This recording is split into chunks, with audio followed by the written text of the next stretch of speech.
Hello everyone, today we are going to learn basic Inventor tutorial, how to save assembly as part. So we'll open this example assembly file, and if you want to save this assembly as part, you can use the simplify tools.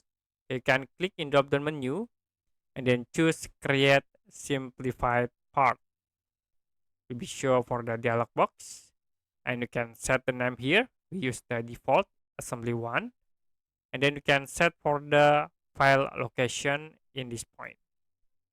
If you done, you can click OK, and it will be create for the assembly.ept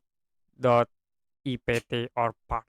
So you can save as again this file into another folder. Okay, like I will save to the document folder. So you can set for the part, click save.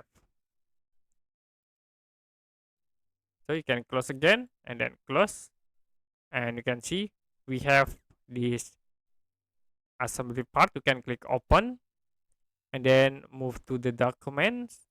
You can use this assembly one part to open into your Inventor software.